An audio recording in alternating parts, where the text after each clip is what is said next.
Quite all right.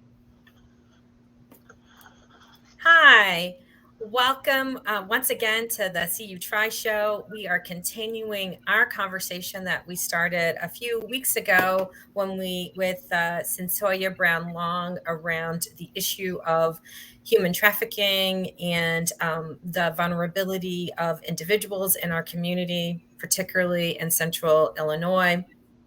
And I am really fortunate today to have two guests with me from the Center for Prevention of Abuse in Peoria, but they can also talk about some of their regional work around human trafficking.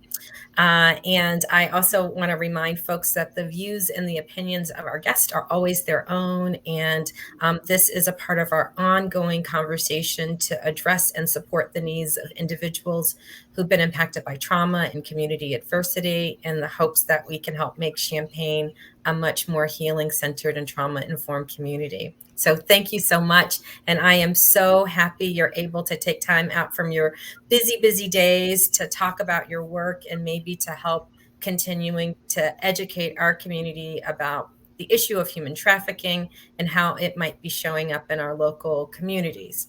So Thank you. Thank you, Karen. We really appreciate being here. great. So without further ado, I will let our guests introduce ourselves. So with us, we have Carol Mena. Is that right? Or Mina? Myrna. Marna. Okay. She is the CEO of the Center for Prevention of Abuse. And then I have Anne, and I'm going to get your last name wrong. Is it Langerstein? Langenstein. Langenstein. You're close though. She is the director of Human Trafficking Services. So welcome so much. I'm going to let Carol, you introduce yourself a little bit and tell people about yourself and how you actually came to this work, maybe. Sure. Karen, first, let me just say thanks again for having us. Human trafficking is such an important conversation. So we really appreciate you and TRI for investing time and attention. And then, of course, Urbana Public Television for doing the same. But it's an honor for both Ann and I to be here. Again, my name is Carol Myrna, and I'm the CEO at the Center for Prevention of Abuse. This week, I celebrated my 8th anniversary as CEO at the center, a happy occasion to do that. It is a wonderful, culturally diverse, but joyful place to be. People often don't assume that because of the topics that we handle, but we're on the hope side of things. So we try to bring the joy with us wherever we go. I had another career before I came to the Center for Prevention of Abuse. I spent almost 26 years serving the 18th Congressional District and 3 different members of Congress in the district. So my work was to work with communities and to work with individuals on problem solving. And a lot of that is the same as what happens here. We're all about solving problems. And my job is to take care of the people who take care of the people. And it's lift people up is the least we can do. And we lift each other up in the process. So anyway, that's me. And I'll let Ann introduce herself. Thank you so much. And can I ask one more question? So, am I right that part of the vision for expanding your work to look at this whole issue of human trafficking was a part of your visionary leadership to sort of start this initiative?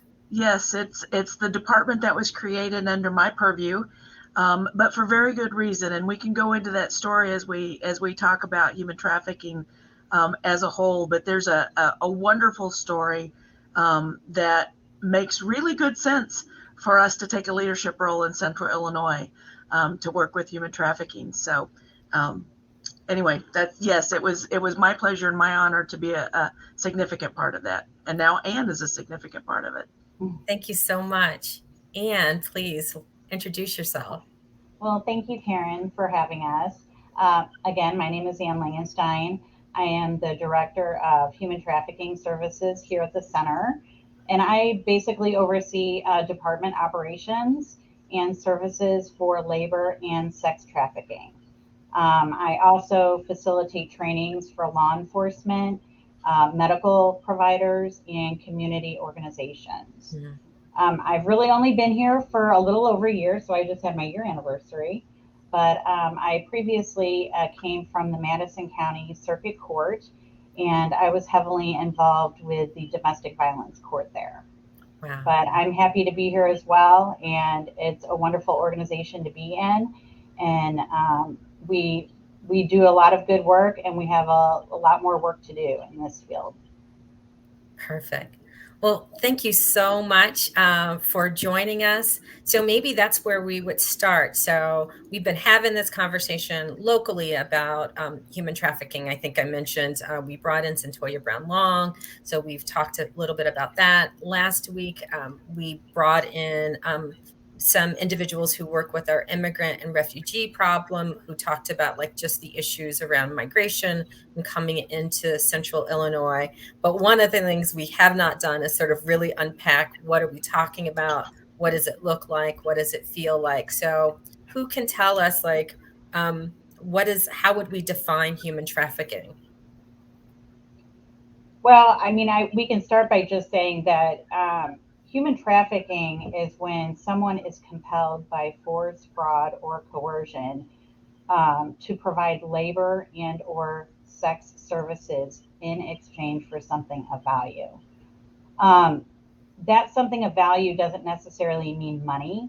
It could be in exchange for a safe place to stay, or rent, food. But it's a pretty complex situation that victims find themselves in. It's $150 billion a year business, and it's basically stealing somebody's freedom. That's what we're talking about here. Exploiting vulnerable people for profit. All right. So broad definition can show up in a lot of different ways. And I can imagine it can look and feel pretty invisible to most people who aren't looking for it. Is that true? Like that it's sort of like hidden in plain sight? Most people see some form of human trafficking every week, if not every day. And there's a lot of different examples of what it could be. And one of the most recent examples that I often give that surprises people is panhandling. And that could be a begging ring. And we know that they exist in central Illinois, where someone is coerced into collecting money for someone else's gain. So if they're part of a trafficking ring or a begging ring, they don't get to keep the money that people give them because their heart is going out to them. And they're often punished for a wide variety of reasons. They might be given a quota of money that they're supposed to collect. And if they come up short, then that's added to a list of debt. And they continue to work for free, assuming that they're going to be able to pay their debt, and they can't. It's designed to be that way. Panhandling itself is not illegal. The Supreme Court determined that a few years ago. But the exploitation of people in the form of panhandling is. Human trafficking is a crime. Let's make no bones about it. It's a crime on the federal level and the state level, but it comes in the form of panhandling is part of labor trafficking, but you could also see sex trafficking in a variety of ways, including in illicit massage facilities, in a residential brothel. It could be labor trafficking in the form of door-to-door sales. It could be in the construction trades. There's just a wide variety of places where people are exploited and have, as Ann said, their freedom stolen. Wow.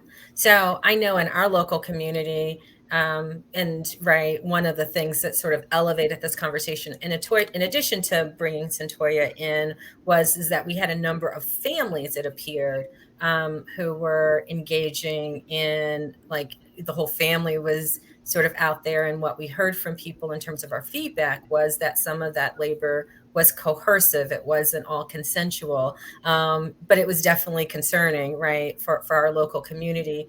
And then when we talk about the issue of maybe commercial sex trafficking, it is often something that many people don't see. And I know I was talking to my massage therapist who said that people frequently will show up for her, right? And she's like, it's clear that they're looking for something very illicit. I know she had some specialized training on like what to do around the whole issue of commercial sexual exploitation in the massage industry that so many people just sort of normalize. And it's one of those hidden things. Was it those kind of issues? So, right, this is not brand new. What were you seeing where you decided like we need to do something structurally to be really much more intentional about educating people and offering services? What birthed the department or the Well, work? it's a couple of things, but in the very beginning, it was around 2016 or 2017, we were contacted by the Justice Department to ask if the Center for Prevention of Abuse was interested in serving survivors of human trafficking. And we said, sure. And behind the scenes, quite frankly, we said, how many could there be? And little did we know that once we started to really educate ourselves, that we would quickly learn that we had been seeing survivors of human trafficking forever. Really? We weren't asking the right questions. And I would venture to say it's that same situation for many victim service providers. Someone may present because of domestic violence or sexual assault, but when asked the questions, it may be discovered that human trafficking is right at the center of it all. So once we started working with another organization out of the Chicago area and receiving confirmed survivors of human trafficking, we had a particular situation that arose that was really eye-opening for a number of us, but especially for me. And it was a form of human trafficking that we don't often see. There are a lot of very, very consistent forms of trafficking, but the type that you see in the movies that might be exaggerated is not the form that we see on the regular. Actually, that has a term. It's called the Liam Neeson effect, when people think that it's all modeled after something that comes out of Hollywood. But we had a young girl that presented in our shelter, brought to us by law enforcement out of Chicago. And she was a girl from Peoria. And she had celebrated her 21st birthday and had met somebody online. And they were in Chicago, and she was compelled to go on a date to go meet this person because they were so attractive and they were so kind, and they were just really wooing her. And she went to Chicago, basically treated herself for her 21st birthday to go on this date. But unfortunately, what happened was he kept her. Once she stepped into the car, she was held captive. She was sexually assaulted. She was forced alcohol and drugs into her system, which she was not an alcohol or drug user. And she was forced into the sex trades for about 5 weeks in the Chicago area. And when she was finally brought to the attention of law enforcement, it was because her trafficker was arrested on unrelated charges. But she was found on the premises because she had been beaten severely. They took her to the hospital and asked for help, wanted to come home. So when she came to the Center for Prevention of Abuse, she was welcomed by our staff with open arms, and they were talking to her. I had a phone call from the director of our shelter at the time that pleaded with me to hurry to the shelter. So I did. And she was at the intake desk and had been asked by one of our caseworkers, do you know the name of your abuser or your trafficker? And she said, I do, but I don't know how to spell it. So you'll have to look. And she lifted her bangs and pointed to her cheekbone because he had tattooed his full name across her forehead and upper cheekbone, and a jailhouse tattoo, so homemade ink.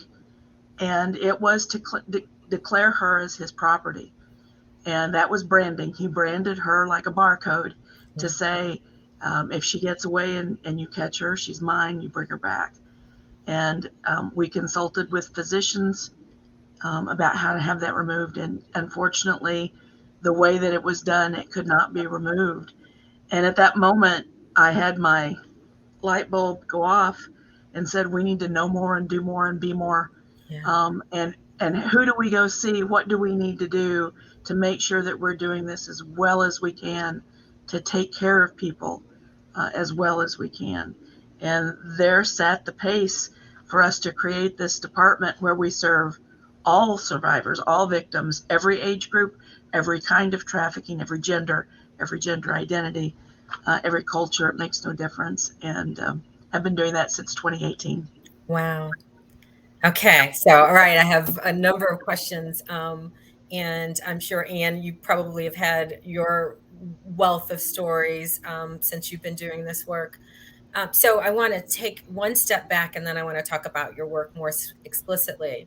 So what I am hearing and what I'm reading and what we've experienced locally is that anybody, right, at any moment could be impacted by this issue. So it's not, but there are also issues of vulnerability that also show up, right? So what we've been able to see is, some people who are undocumented are a little bit more vulnerable. Sometimes individuals who grow up or in our households that are more disorganized, girls who are runaways or not attending school, other individuals. Are there, based on the data and science and research, are there communities that are more impacted by this issue or less impacted, or is that part of the mythology? Help, like broaden the conversation.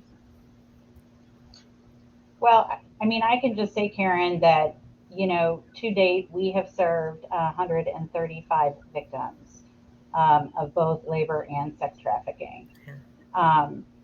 And we are grateful to be proactive with this, and we are a member of the Central Illinois Human Trafficking Task Force.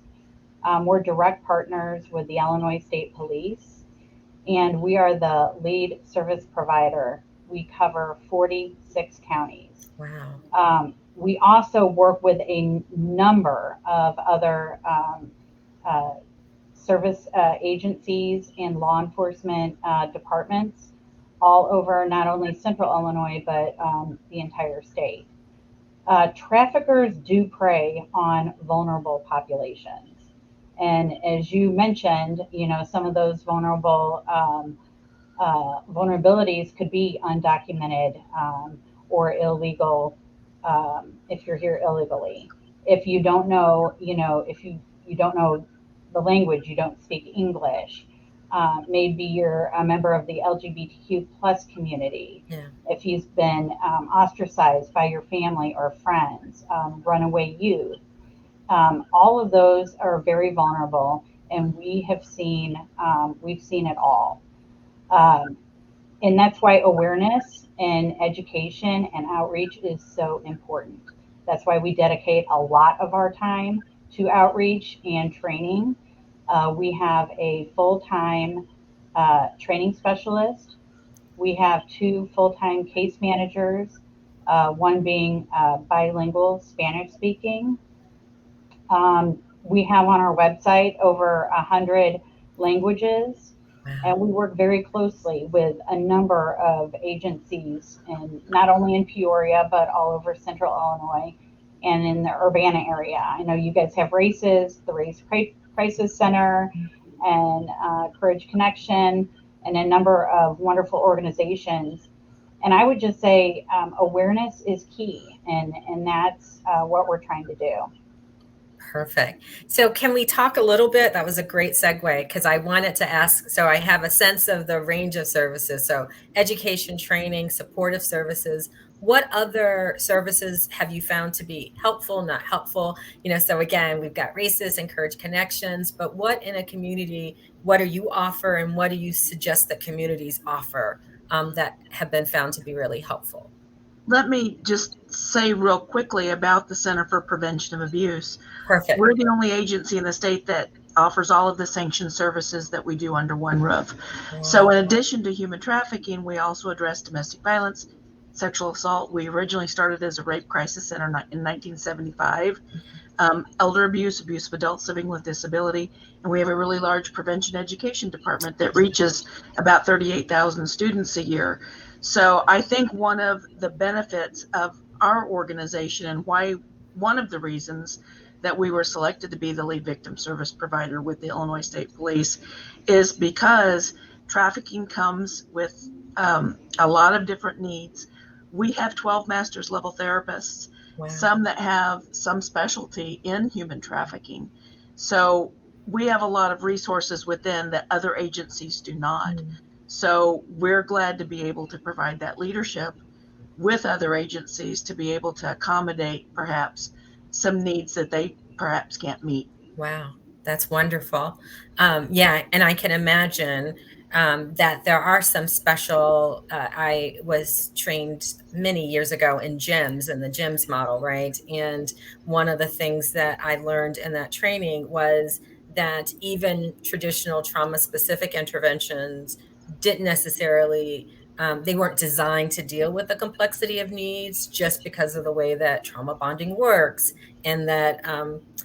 And I don't know sensitive language, but the way that perpetrators groom and develop and also just sort of do their work, it requires definitely a lot of different safety planning and different organization and for survivors and supporting them throughout their recovery. I know we have right you can't see, but like in my backyard, literally I have Cunningham Children's Home, and I know for a while many of the foster care, transition and age youth homes were being preyed upon by predators, right, who were victimizing individuals who were in those facilities who run away or whatever, and that made those facilities unsafe. So again, it's a different kind of intervention that requires a lot more comprehensive care. And I'm also imagining a pretty special relationship with law enforcement that that has to be maybe in partnership,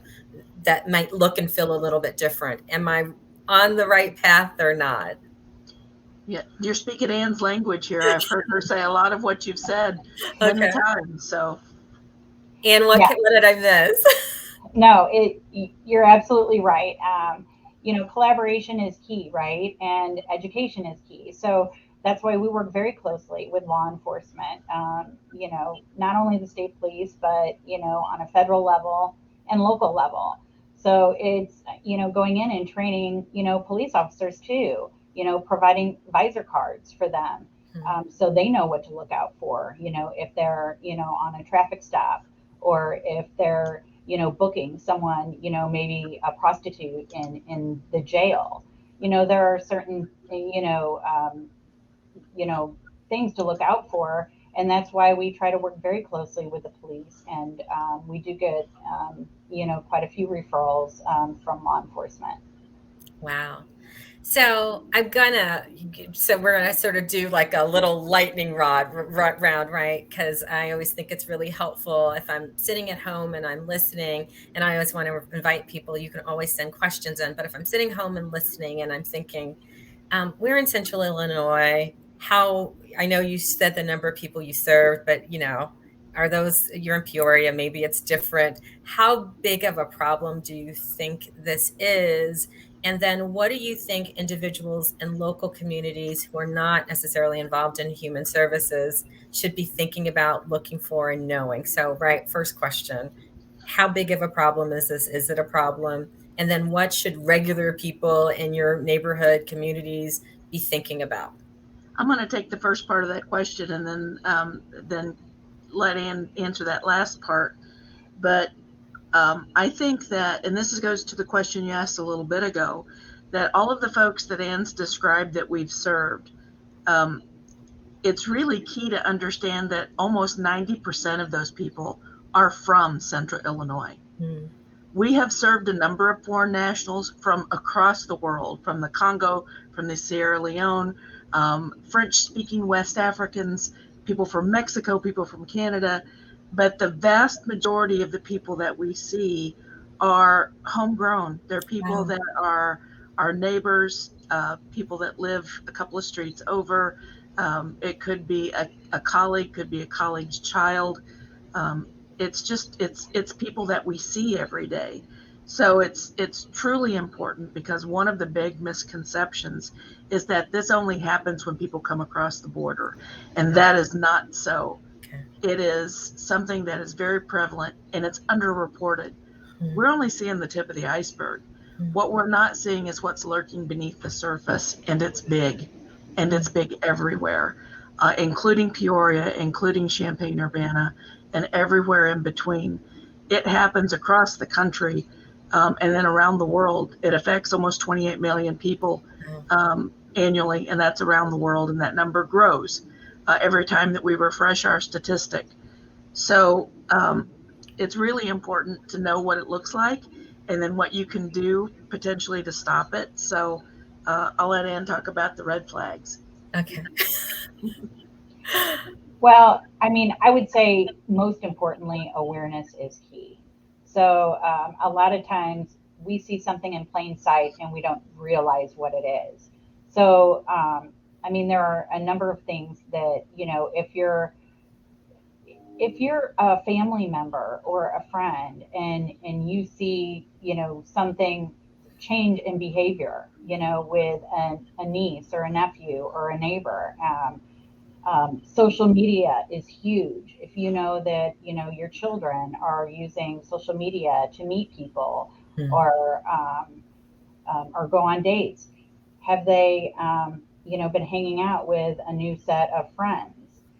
Those are key things to look out for.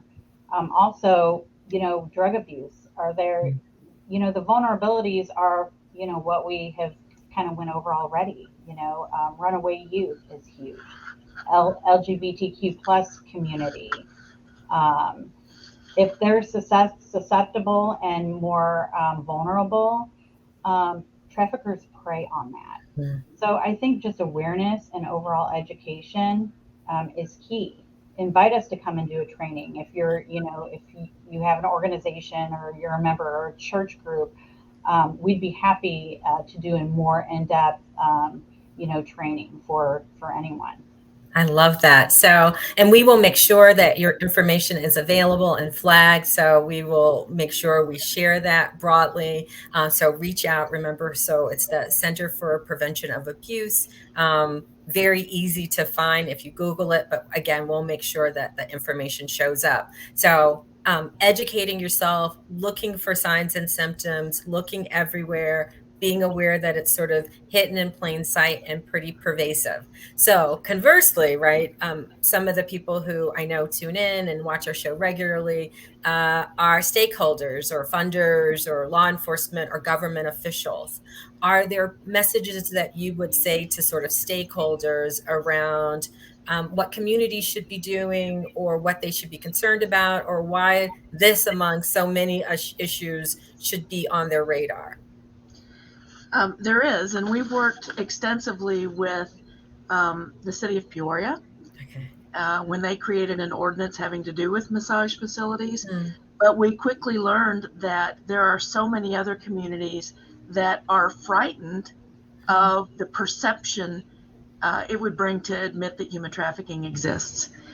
And it really behooves a community of any size to understand what they should be looking for.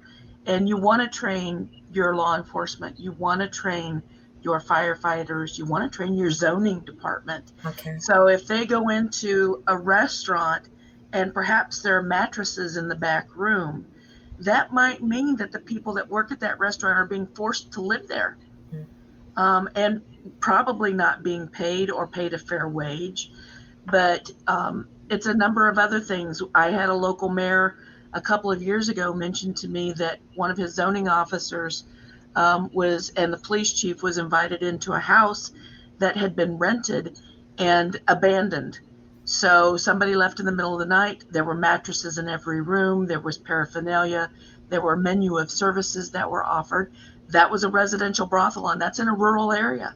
Wow. So being able to know what is this and what could we do about it in the future really makes a difference. Helping people understand that sometimes door-to-door sales is a venue for human trafficking. The signs that you see at intersections earn $20 an hour and travel the country could be a ploy to coerce or fraud somebody into performing an act of exploitation and making money for traffickers. So you want your folks in the city to know you want to get a peddler's license, and what should that entail? And it goes beyond that, because the city, encouraging other organizations or just the general public to be educated about what to look for, really makes a difference. I have trained myself, neighborhood associations, because Yeah. a city council member Yeah. has suggested that that's a good idea, and it is. Yeah.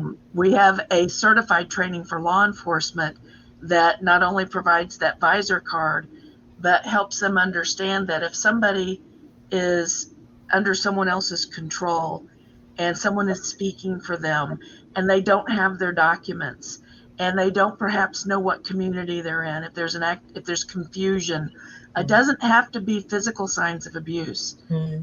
Trauma bonding is very real, and they will often come to the defense of their abuser.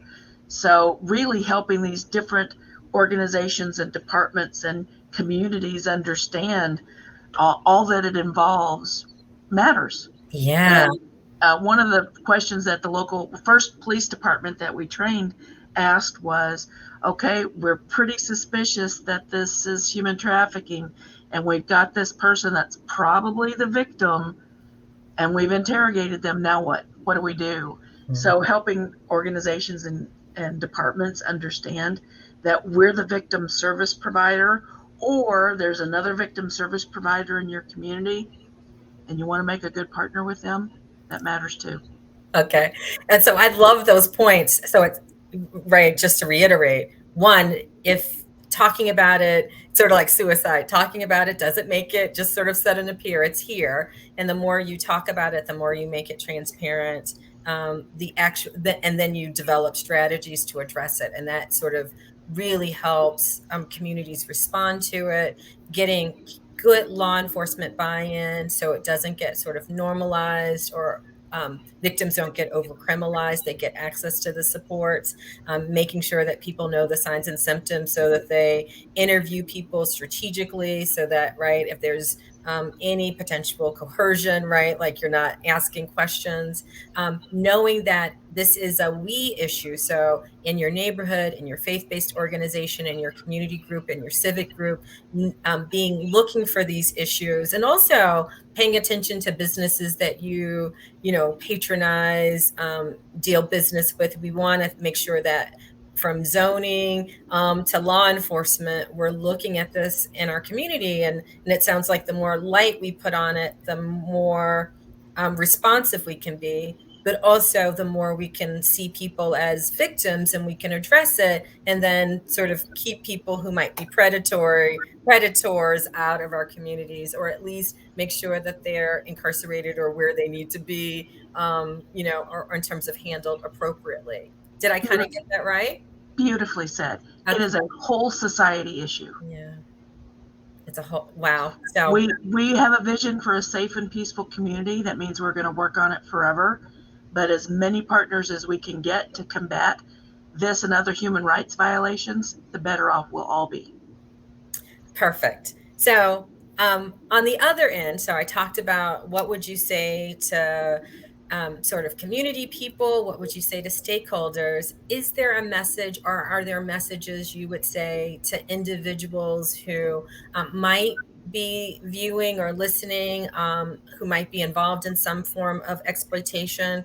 What kind of message would you deliver to them? Because that's far more complex, I'm sure. Well, I mean, I would say to any victim or survivor out there, we hear you and we believe you. All of our services are 100% confidential and 100% free 100% of the time. So we are always ready to start that conversation. Yeah, love that. And sort of linked to that, maybe on an other end, because when I think about like youth in our community, if you are so I'm going to try to like keep this like de-identified as much as possible, but I know we've got youth who might have been runaways or not attending school regularly, and then maybe victimized in some way because they were out of school. And then when going back to school and trying to sort of integrate into the school environment becomes complex, right? If people have a suspicion that something happened to you, or if people gossip, or thanks to social media, things get posted. What kind of advice, again, for schools, school systems, families who get caught up in that complex morass because there's so much stigma? What kind of advice do you offer families who might get caught up in the human trafficking continuum? One of the most shocking forms of trafficking that we have seen and involved our youngest clients is family trafficking. Yeah. So, and they were only saved from those situations because of other family that realized that something was wrong.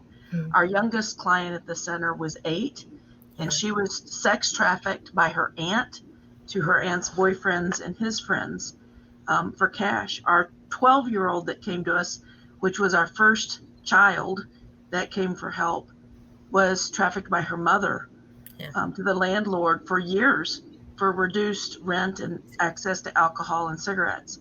So it is a means to an end for some people, and that's unfortunate, but there are places to go for help. The young girl that was trafficked by her mother, it was her aunt that had a gut feeling that something wasn't right. But that child was growing up thinking this was okay because this is how we pay the rent. Yeah. So being able to educate people, and we do that in a lot of different ways, as Anna's explained, through trainings and so on. But I mentioned our prevention education department, and we have created a curriculum that we provide that's age appropriate, that's evidence-based, that's comprehensive, to help young people understand what human trafficking looks like, because they are probably the biggest vulnerable population, because 1 in 4 victims of human trafficking is a child. Wow. I didn't realize that number was that high. Yes, and 1 in 7 of the young people reported missing to the Center for Missing and Exploited Children. 1 in 7 are believed to be caught up in sex trafficking. Yeah. So runaways, any kid that might have a need that's not being met at home, it's predominant. You know, I had a young man that came to my door at my house trying to sell energy, and he was young, he was a teenager, and we believe that he was being trafficked. He didn't understand what he was trying to sell. He was dressed inappropriately, and when we started asking a couple of questions, he ran off. Wow. And when people are educated, you can do that, but we also want people to be very safe. We don't want anyone to approach a trafficker, and we want people very much to utilize the phone numbers that are available to either check out a situation, to report what they've just seen, but be very attentive to what the person was wearing, where you were at, what time of day it was, if there's a license plate, those sort of things.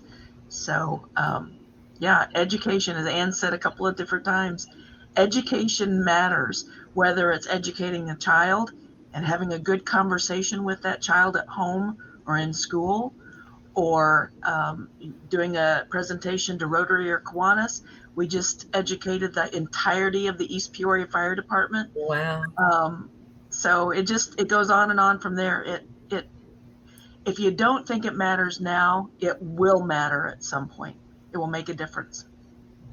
Wow. So first of all, I think how exciting to know that there's a curriculum that could be integrated into your overall, like, I know our local races, right, does some prevention education, but the human trafficking module would probably really be interesting for students so that they can know, but also they can be much more empathetic with each other rather than sort of demonize and, turn that into another level of stigma. Ann, do you have anything else to add? And then I have a couple more questions, and I know I'm taking up more than enough of your time, but Ann, did you have anything else to add? Well, I would just add that I know, as mentioned earlier, we do have 10 master's level therapists, and that is for anyone who has ever been a victim of sexual abuse. And they also work with families. and families of that victim. So, like Carol mentioned earlier, we have many resources, and we're very, very thankful and grateful to have those therapists here at the center. Wow. Okay. So that is an important resource, and then we'll also make sure that the hotline numbers are also available because, as Carol said, like making sure that you know where to call for help. I know when individuals who work with our immigrant and refugee population were saying how important it might be to have, cards that could be readily available with hotline information that we could sort of distribute widely so that people could sort of know how to utilize that. So my last few questions, and Carol, you kind of you kind of peppered the conversation because, in a world where you said one of the things that you're hoping for is to create a more peaceful and loving and healing community, and that's TRI's mission. But my first question is it might feel like a detour before we get to that question. So one of our priorities as a community, like many communities, has been looking at the issue of gun violence or community violence. And I always, where I can, try to help people see like these aren't fragmented issues, they're interconnected.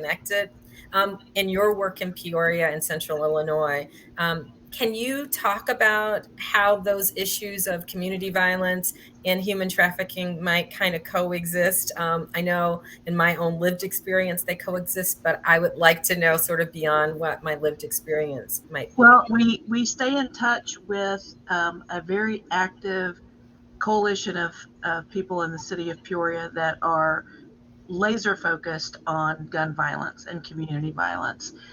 We play a very important role at the Center for Prevention of Abuse, and it can involve human trafficking, but it's for very small children. Yeah. And as well as anybody in the work that you do, childhood trauma casts a long shadow. It needs to be addressed. We have to help children process what's happened to them. And we have a program called Safe from the Start that is for birth through 5, and you might be familiar because we're one of 8 or 9 such organizations across the state. But it is a little bit different than the work that we do for victims of gender-based violence or interpersonal violence. These children that come through Safe from the Start are children who can also be victimized by community violence. Yeah. A shooting in the neighborhood, a fight at school, a fight at home, playing age-inappropriate video games, very violent things that might give them nightmares. And it is a whole family program because they can come to us as a child that's affected, but we're also in a therapeutic way with our therapists are going to care for their siblings and their parents. And it's about making a safer environment for that child. And it might be because a parent simply doesn't understand that video game or that movie was not good for that 4-year-old to view. And it's resulted in, and this has actually happened, that child now choking their younger sibling, thinking it was more of a game than it was something that could be very detrimental and tragic. So we're very happy to be able to have that program and proud of the success that it brings through playing in sand therapy, in dress up, in art therapy, in a lot of different things. But we know, and in fact, we just signed on as a proponent for some legislation that cleaned up some gun measures to do with the boyfriend issue. So if you have someone who is a very specific relationship to you that's not marriage, that the judge that might be involved in an order of protection or something along those lines can order for firearms to be removed from that person. So it's not passed yet. It's always been the intent of a lot of people, but it makes good sense. So where it meets our mission, we're glad to play a role. Yeah. So it plays a role in prevention. It plays a role in sort of additional risk factors in the future. And I know in my experience where guns are available and exploited and drugs are available and exploited, people are available and exploited, right? It becomes sort of this, and particularly women and girls are available and exploited in sort of this nice, like, soup of exploitation and vulnerability. So the top 3 crimes in the world: number 1, sale of illegal drugs; number 2, human trafficking; yeah, number 3, the sale of illegal firearms. yeah. All So, connected. right. Hopefully, and unfortunately, they're very, multi-directional. And so we always want people who are committed about one issue to know that if you're committed about one issue, really to be committed to the health and healing of our community. So what's that vision? I want to end on a really positive note. So what's your vision of healthy, connected, non-exploitive, right? Non-abusive, peaceful world? So how do we get there? That's really hard, and Anne can certainly jump in here because I don't want to take control of all the airwaves. But part of being a good leader is how we value other people, and it is helping lift people up. It's not just taking charge. We have to look to the left of us and to the right of us and take care of those folks, whoever they are. And that doesn't necessarily mean people that work at the Center for Prevention of Abuse. Most certainly that's a goal of ours, but that's everybody. Everybody can be a leader in that way. Our vision is for a safe and peaceful community. Our mission is to help all people live free from violence and abuse. So we accomplish pieces of our mission every day. We serve about 6,000 people a year, not counting the prevention education. So it is achievable to help people on an individual basis. Our vision, which a vision is infinite, right? Our vision is for a safe and peaceful community. And we have to always keep that in mind because we want our work towards our mission to contribute to that vision. I may never see it in my lifetime, but it's something that we have to live and represent before anybody else is going to believe us and trust us to follow us. Love it. Yeah. So we got to do it with each other. Anne, what would you like to offer? Well said, Carol. And I would just mimic exactly what she just said. I view success. Every single victim that walks through our doors, I feel, is a success. They had the strength and the courage to come, to us in one way, shape, or form. And I feel that everyone deserves, to live free from violence and abuse. And if we can help do that, we certainly will. And like Carol said, it's infinite. It's never going to end, but we will always be here. We believe that everyone deserves peace every day, everywhere, at home, at school, in the workplace. Peace is such an important factor. And as we see a lot in the memes that we see in social media, if it costs you your peace, it's too expensive. Wow.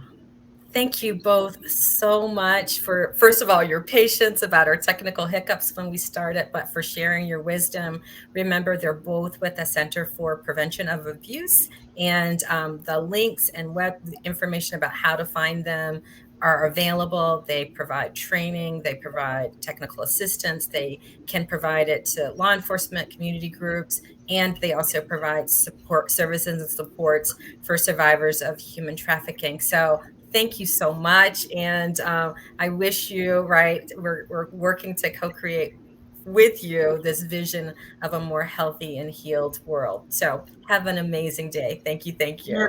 You're great, Karen. Thank you.